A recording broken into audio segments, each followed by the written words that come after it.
मैं डॉक्टर कुसुम माधुरी टोप्पो, सहायक प्राध्यापक हिंदी, नवीन शासकीय महाविद्यालय कांसाबेल, जिला जसपुर, छत्तीसगढ़। प्रिय विद्यार्थियों, एमए द्वितीय सेमेस्टर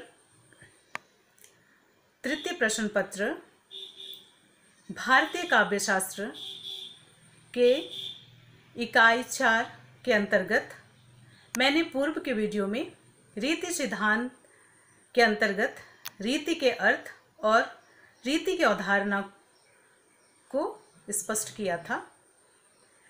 अब मैं आप सभी के सामने रीति एवं गुण रीति का वर्गीकरण करूंगी। जैसा कि हमने पूर्व के वीडियो में रीति की अवधारणा के विषय में विभिन्न विचारकों के मतों का उल्लेख किया था, अब हम रीति के भेदों का निरूपण करेंगे। वैसे तो रीति के भेदों में विभिन्न आचार्यों ने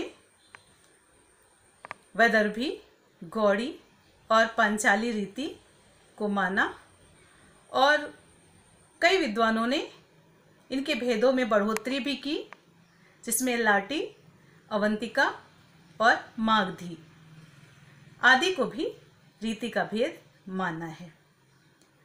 आगे हम रीति के भेदों को मुख्य रूप से उल्लेख करेंगे, जिसमें पहला है वैदर्भी रीति। जैसे विदर्भ देश के कवियों के द्वारा अधिक प्रयोग में आने के कारण इसका नाम वैदर्भी है। माधुर्य वर्णों के द्वारा की हुई समास रहित अथवा छोटे समासों से युक्त मनोहर रचना को वैदर्भी कहते हैं। इसका दूसरा नाम ललिता भी है। वामन तथा मम्मट इसे उपनागरी का भी कहा है।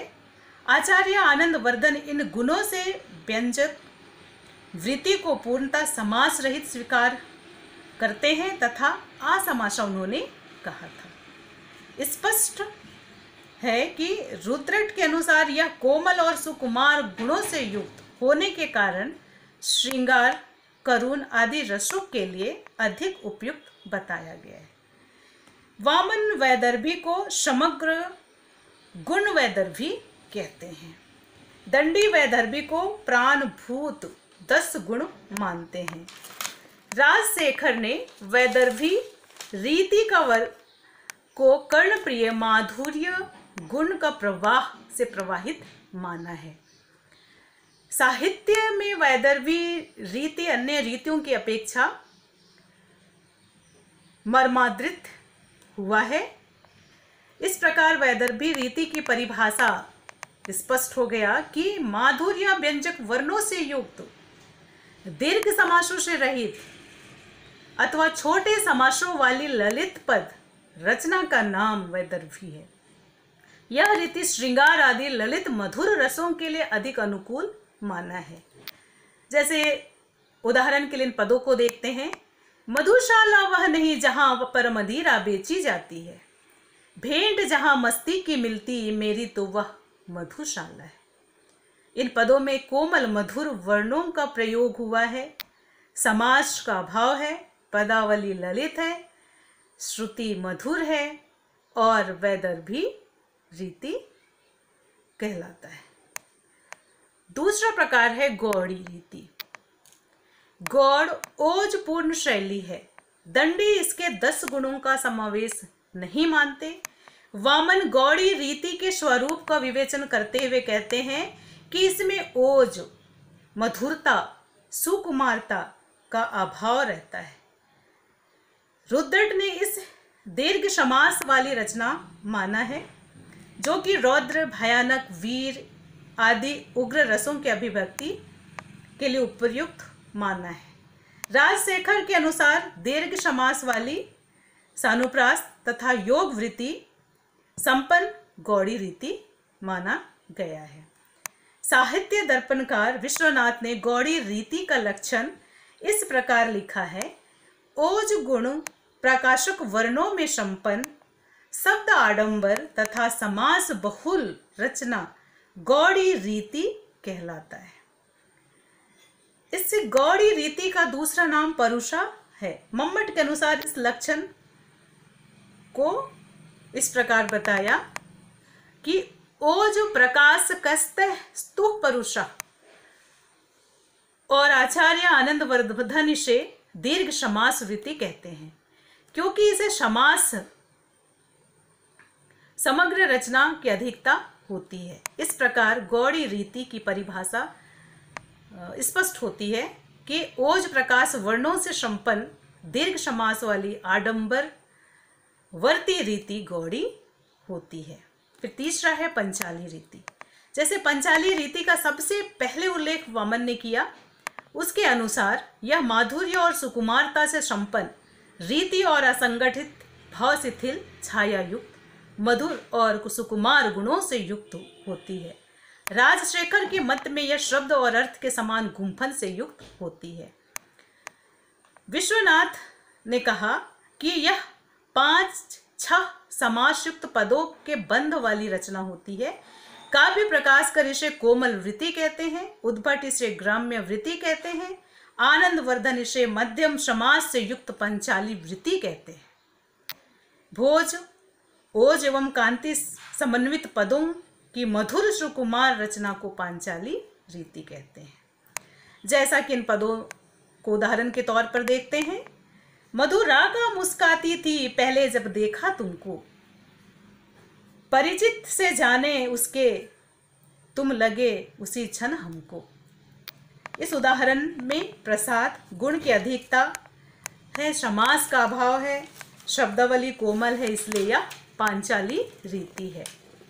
राजशेखर ने मागधी नामक अन्य रीति स्वीकार किया था जो मगध में व्यवहृत है। भोज अवंतिका नामक रीति का उल्लेख करते हैं और एक लाटी रीति का भी उल्लेख मिलता है जो लाट देश में प्रयुक्त होता है, और रुद्रट के अनुसार लाटी मध्य समास वाली होती है। इसका उपयोग उग्र रसों के लिए होता है।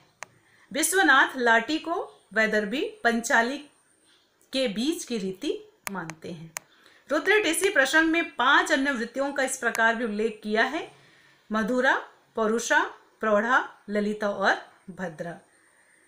किंतु मम्मट की इन वृत्तियों को कई आचार्यों ने स्वीकार नहीं किया और यह रीति ज्यादा समय तक नहीं चला, किंतु अधिकांश आचार्यों ने वैदर्भी, गौड़ी और पांचाली रीति को ही माना है।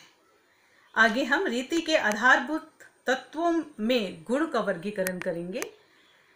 जैसा कि रीति के प्रकार का वर्गीकरण करने के पश्चात गुणों को देखना भी आवश्यक है, क्योंकि जितना रीति का महत्व है गुण का भी उतना ही महत्व होता है। यद्यपि गुणों का सर्वाधिक महत्व प्रदान करने का श्रेय वामन का ही है। आचार्य भरत ने दोषों की विपर्य रूप तत्वों का जो काव्य शैली को समृद्ध करते हैं या गुण माना है, उसमें 10 गुणों की चर्चा मिलती है। वामन ने कहा कि काव्य शोभाया कर्तारो धर्मः गुणा, अर्थात काव्य के शोभायान धर्म गुण है। स्पष्ट यह है कि लक्षण इतना व्यापक है कि इसके अनुसार सारे तत्व जिसमें कि काव्य सौंदर्य की सृष्टि होती है गुणों के अंतर्गत यह होता है। फिर भी वामन ने संतुष्टि उसे प्राप्त नहीं हुआ और वे काव्य के स्थायी तत्व घोषित कर दिया, अर्थात जहाँ काव्य है वहाँ गुण अवयव है और जहाँ गुण नहीं वहाँ काव्य नहीं है। ऐसी स्थिति में गुणों की गणना संभव नहीं थी, किंतु वामन ने अपनी संख्या गुणों की संख्या 20 कर दी और उन्होंने शब्द गुण और अर्थ गुण 2 भागों में विभाजित किया और दोनों गुणों के 10-10 गुणों को द्विगुणी के रूप में उन्होंने स्वीकार किया है। इस तरह हम गुण के प्रकार में शब्द गुण और अर्थ गुण को भी देखेंगे। जैसे सबसे पहले हम शब्द गुण की चर्चा करेंगे। शब्द गुण के भेदों में 10 गुण आते हैं, जिसमें ओज, प्रसाद, श्लेष, क्षमता, समाधि, माधुर्य, सौकुमार्य, उदारता, अर्थ व्यक्ति और कांति। और इससे प्रत्येक 10 गुणों की चर्चा हम संक्षिप्त रूप में बताएंगे। जैसा कि ओज गुण, काव्य में जो गुण श्रोताओं के मानस पटल पर उत्साह, वीरता तथा आवेश आदि के बिंब उत्पन्न करता है वह ओज गुण कहलाता है। दूसरा प्रसाद गुण माना है। प्रसाद का शाब्दिक अर्थ है प्रसन्नता या खिल जाना, अतः जिस काव्य को पढ़कर मन प्रसन्न हो जाए, हृदय की कली खिल उठे, वहां प्रसाद गुण होता है। तीसरा है श्लेष। श्लेष कोमलता का प्रतीक माना गया है और कोमलता के जो भाव होते हैं उसे श्लेष कहा गया है। चौथा है समता। मार्ग का अभेद या शैली का एक रूपता ही क्षमता है। अगला है समाधि। आरोह अवरोह क्रमः समाधि, अर्थात शैली में उतार चढ़ाव ही समाधि है। अगला है माधुर्य। शब्दों की जो पृथकता है वह माधुर्य गुण है। अगला सौकुमार्य। कठोरता का अभाव ही सौकुमार्य है। उदारता। रचना शैली की विकट उदारता को प्रकट करता है। अर्थ व्यक्ति। वह गुण जिसमें अर्थ की अभिव्यक्ति होती है वह अर्थ व्यक्ति कहलाती है। और अगला जो 10वां गुण है वो कांति है, जिसमें रचना शैली की उज्ज्वलता या नवीनता को कांति कहते हैं। उसके पश्चात दूसरा है अर्थ गुण। जिस 10 गुणों की अभी हमने चर्चा की है वह 10 गुण अर्थ गुण ही है, अर्थात शब्द गुण में 10 गुणों की जो चर्चा की वो अर्थ गुणों में भी किया गया है। वैसे दोनों गुणों में समग्र अंतर है, लेकिन फिर भी उन्होंने, वामन जैसे आचार्य ने भी इसे शब्द गुण को ही अर्थ गुण माना है। जैसा कि जहाँ शब्द गुणों में रचना के प्रगाढ़ बंधन को प्रौढ़ता का ओज गुण माना है, इसी प्रकार अर्थ की विमलता को प्रसाद, क्रमिक घटना को श्लेष, अर्थ की सुगमता की जो क्षमता है उसे अर्थ के दशक में समाधि, उक्ति, वैचित्र्य, अर्थ और माधुर्य को माना गया है। अर्थात शब्द गुण और अर्थ गुण में कई अंतर स्पष्ट हुए हैं, लेकिन विभिन्न आचार्यों ने इनकी साम्यता को देखते हुए शब्द गुण के जो गुण हैं उसे ही अर्थ गुण की प्रकार माना है और इसे साम्य माना है। इस तरह रीति के प्रकार की विवेचना करते हुए मैंने गुण की भी विवेचना की है, अर्थात शब्द गुण और अर्थ गुण में एक समग्र साम्यता देखने को मिलता है।